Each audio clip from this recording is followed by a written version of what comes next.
안녕하세요, 헌터입니다. 오늘 분석해볼 기업은 현대차입니다. 현대차는 자동차 및 자동차 부품을 제조 판매하는 완성차 제조업체입니다. 자동차 대장주로 보시면 되겠고요. 자, 월봉으로 차트 보시면 과거에는 굉장히 장기 투자하기 괜찮은 기업이었지만 그 이후에는 상황이 바뀌었습니다. 그래서 이때부터는 장기 투자 기업은 아니고, 다만 여러분들이 이제 배당을 보고 가시는 분들은 장기 투자하셔도 상관은 없지만, 이제 주가로 수익을 내고자 하시는 분들은 이제는 더 이상 장기 투자하시면 안 됩니다. 자, 이렇게 좀 판단하시면 되겠고, 자, 이제 최근에는 다시 한번 좀 크게 눌렸다가 올라오는 흐름, 그리고 이후에도 다시 한번 놀렸다 최근에 올라오고 있습니다. 자, 그래서 이제 최근의 상황을 보시면은 일봉으로 다시 돌아오면 굉장히 오랫동안 좀, 자, 뭐 한 2년 가까이 조정이 이루어져 왔고, 최근에 다시 한번 좀 가파르게 출발을 하고 있습니다. 그래서 저점 대비해서 많이 올랐죠. 15만원에서 지금 20만원까지 올랐고, 자, 이런 상황에서 이제 계속해서 우리가 올라가는 흐름을 기대해봐도 될지, 아니면 지금은 너무 많이 올랐기 때문에 좀 조심해야 되는 구간일지 우리가 분석을 통해서 좀 알아보도록 하겠고요. 자, 여러분들 이제 단기적으로는 많이 수익이 나셨을 것으로 보여지지만, 과거에 물리신 분들은 좀 손해가 있을 것으로 판단이 됩니다. 그래서 여러분들의 이런 다양한 평단에 따라서 어떤 식으로 좀 대응을 해야 될지, 이제 투자 전략까지도 함께 알아보도록 하겠습니다. 자, 이어서 수급 상황인데요. 한 달 기준으로 개인이 팔았고 외국인이 사고 있습니다. 이제 기관은 좀 중립적인 입장이고요. 자, 다만 이제 최근에는 좀 스탠스가 바뀌었어요. 그래서 오히려 최근에 보시면 개인들이 들어오고 있고 외국인이 좀 빠져나가고 있는 흐름이 포착이 되고 있습니다. 자, 거기다가 이제 기관이 최근에 다시 한번 좀 사다가 팔기 시작하면서 최근에 이제 단기적인 좀 하락을 이끌고 있기는 합니다. 자, 그리고 이어서 공매도 비중 살펴보시면요, 굉장히 좀 준수합니다. 그래도 과거에도 그렇고 거의 다 한 자릿수입니다. 네, 계속해서 좀 양호한 이제 비중 좀 보여주고 있고, 대차장고도 뭐 거의 변화가 없어요. 과거에도 700만대, 등락은 조금씩은 있지만 거의 700만대에서 계속 유지 중입니다. 그래서 공매도에서는 우리가 크게 우려할 것은 없어 보이고요. 자, 이어서 이제 동사 재무제표 분석 시작해 보도록 하겠습니다. 2018년도 매출부터 확인해 보겠습니다. 자, 96조, 105조, 103조. 그러니까 꾸준히 올라가다가 2020년도에만 눌렸어요. 살짝 눌렸고, 그 이후부터 또 다시 한번 우상향합니다. 117조, 142조, 올해는 155조까지 좀 가파르게 올라주고 있고요. 영업이익과 당기순이익도 마찬가지 흐름입니다. 그러니까 2020년도만 제외하면 계속해서 우상향하는 그림입니다. 그래서 실적에서는 상당히 좀 견고하고 안정적인 흐름이다, 이렇게 보시면 되겠습니다. 실적 굉장히 좋고요. 자, 이어서 부채 비율 살펴보시면요, 140, 150, 170, 180, 이때까지는 조금씩 올라가면서 이제 부채 부담은 좀 있었어요. 하지만 올해는 좀 떨어집니다. 160까지 좀 떨어져서 이런 그림은 괜찮아 보이지만 여전히 부담은 조금 있습니다. 그렇기 때문에 좀 더 낮아져야 될 필요는 있어 보입니다.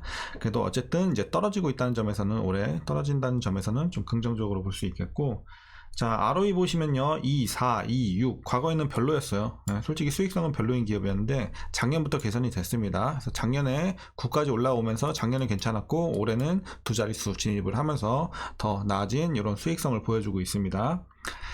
자, 그리고 EPS도 보시면 마찬가지예요. 이제 실적과 같은 흐름이죠. 2020년도에만 눌렸고, 이때를 제외하면 꾸준하게 우상향하고 있습니다. 그것도 굉장히 가파르게요. 그래서 굉장히 좋습니다.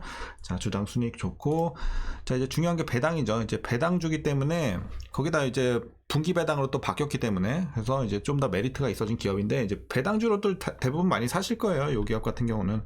그래서 여러분들, 제가 지난 한 2달 전인가, 제가 지난 이 현대차 영상에서 제가 분석해드렸어요. 어떤 거 사야 되는지.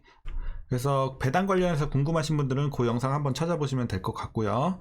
자, 올해는 어쨌든 8,896원 기대가 되고 있습니다. 그래서 현재 종가 기준으로 계산을 해보면요, 약 4.45%의 배당 수익률 여러분들 기대하실 수 있을 것 같습니다.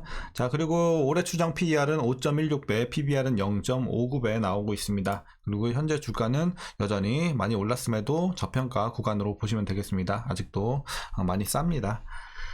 자, 그리고 이어서 동사 관련 이슈 한번 살펴보도록 하겠습니다. 먼저 1분기에 호실적을 좀 기록을 했었죠. 그래서 1분기 실적 굉장히 좋았고, 자, 2분기, 3분기에도 호실적이 계속해서 이어진다라는 전망이 나오고 있습니다.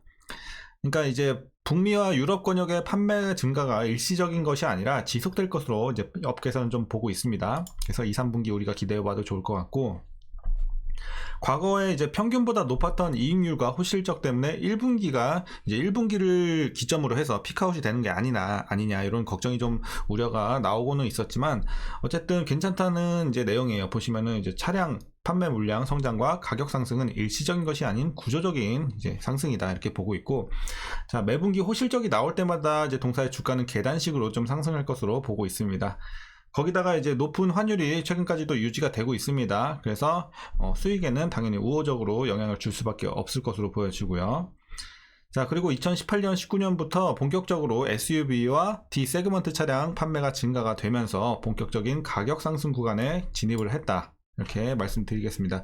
그래서 여기에 다양한 이제 첨단 운전자 보조 시스템 기능들이 좀 채택이 되면서 이제 평균 판매 단가 이제 추가적으로 좀 상승이 되고 있다. 이런 내용이고요. 거기다가 이제 최근에 또 요 빅이슈가 하나 나왔습니다. 이제 LG 엔솔과 이제 현대차가 같이 이제 합작으로 이제 공장을 좀 건설을 합니다. 전기차 배터리 관련해서. 그래서 이제 북미 전기차 시장 주도권 확보에 나설 예정이라고 합니다. 그래서 여기에 뭐 5.7조였나요? 굉장히 좀 큰 규모로 좀 투자를 한 것으로 알고 있고요. 자, 이 합작 공장은 현대그룹이 2025년 완공을 목표로 생산 규모는 약 30기가와트시, 그러니까 고성능 순수 전기차 약 30만 대. 30만 대 어마어마하죠. 이렇게 생산할 수 있는 양이라고 합니다. 그래서 향후에 기대해보면 좋을 이런 재료가 되겠고요. 자, 그리고 이제 중국 내용입니다. 이제 지난 4월 중국 자동차 판매는 약 163만 대로 전년 대비 55.6% 굉장히 크게 늘어났습니다. 자, 그래서 이제 2018년 이후 4월 판매 규모로는 가장 높은 수준을 기록을 했다는 이런 또 좋은 뉴스가 나와주고 있습니다. 그래서 하반기부터 내년까지 아이오닉 5 등 이 전기차 모델이 출시될 예정임을 우리가 감안해 봤을 때 중장기적으로도 중국 사업 회복 가능성이 기대가 되고 있는 상황입니다. 그래서 중국도 계속해서 좀 좋은 실적 기록하고 있고 앞으로도 기대해보자 이런 내용입니다. 자, 이제 마지막 내용은요. 현대차는 이제 사우디 수도 리야드에 반조립 제품 공장 10만 대 건설 계획, 그리고 사우디 네옴시티 프로젝트 참여 등을 발표를 했습니다. 그래서 이 사우디 아람코와 협업하는 이 탄소 중립 연료인 이퓨얼 개발, 그리고 전기차를 중심으로 하는 이제 수소 연료 전지 등 이 그린 에너지 기술 개발도 기업 성장성을 높이는 기회 요인으로 될 것으로 보여집니다. 그래서 어쨌든 이제 오늘 말씀드릴 최근의 이슈는 이 정도까지인데 대부분 다 여러분들 호재죠. 그래서 굉장히 지금 재료가 좋은 상황입니다. 자, 그래서 이제 여러분들 마지막으로 이제 투자 전략 말씀드리면서 영상은 마치도록 하겠습니다. 자, 일단 예상은 하셨겠지만 신규 진입 여전히 가능한 구간으로 보고 있습니다. 일단은 여전히 저평가 구간에 있고 충분히 지금 재료 모멘텀 살아있고 그렇기 때문에 추가적으로도 2분기 3분기 해서 뭐 엄청난 급등이 막 이런 건 아니지만 꾸준하게 좀 올라주지 않을까, 꾸준한 기울기로 좀 올라주지 않을까요? 저는 이렇게 좀 보고 있습니다. 그렇기 때문에 여러분들이 지금 팔기보다는 조금 더 꾸준히 가져가 보는 게 좋지 않겠나 이렇게 생각이 되고요. 그런 관점에서 여러분들 충분히 신규 진입 좋아 보인다 말씀드리겠습니다. 물론 과거에 비해서 메리트는 조금은 떨어지지만 어쨌든 지금도 충분히 진입 가능한 구간이다 이렇게 보시면 되겠고, 자 이제 기존에 보유하시면서 수익이 나신 분들은 어디까지 보시냐면요, 자 목표가는 자 일단은 26만원 드리겠습니다. 저는 26만원 목표가 보고 있고 한 요정도 되겠네요. 요정도 보고 있고, 자 여러분들 그리고 제가 선을 하나 더 드릴 건데 23만원은 뭐냐면 목표가는 26만원인데 이제 그런 분들이 있을 거예요. 아, 난 이제 주식 좀 갈아타고 싶으신 분들도 있을 거예요. 뭐 여러 가지 이유가 있겠지만 어쨌든 이제 현대차 이제 좀 다 정리하고 좀 나가야겠다 하시는 분들은 이제 단기적으로 좀 말씀드리면 23만원까지 좀 짧게 보실 분들은 23만원까지 하고 정리하고 나가시면 될 것 같고, 그 외에는 한 26만까지 쭉 꾸준히 여러분들은 이제 분할로 좀 매도해 나가시면서 26만원에서 완전 정리하시면 좋을 것 같습니다. 다만 이제 배당 보시고 이제 초장기 투자하시는 분들은 그냥 뭐 이런 거 목표 주가 의미 없다는 거 아시죠? 네, 그냥 계속해서 그냥 꾸준히 보유해 나가시면 됩니다. 어떤 기업에 큰 악재가 있기 전까지는. 네, 그렇게 보시면 되겠습니다. 자, 그리고 마지막으로 위에서 물리신 분들은 뭐 너무 걱정하실 필요는 없어요. 다만 완전 꼭대기에서 물리신 분들은 물 한번 타주시는 게 좋아요. 그래서 최소한 23만원 근처까지 좀 맞춰주시고 향후에 주가가 올라왔을 때 정리할 것인지 좀 더 볼 것인지를 이제 고민해 보시면 좋을 것 같습니다. 자, 오늘 전략은 여기까지 말씀드리겠고요. 어쨌든 내용 좋으니까 여러분들 마음 편하게 좀 들고 가시면 될 것 같습니다. 이제 배당도 좋고요. 자, 오늘 영상 여기서 정리하겠습니다. 오늘도 시청해주셔서 감사드리고 조금이나마 도움이 되셨다면 구독과 좋아요도 한 번씩 부탁드리겠습니다. 네, 오늘도 찾아와 주셔서 감사합니다.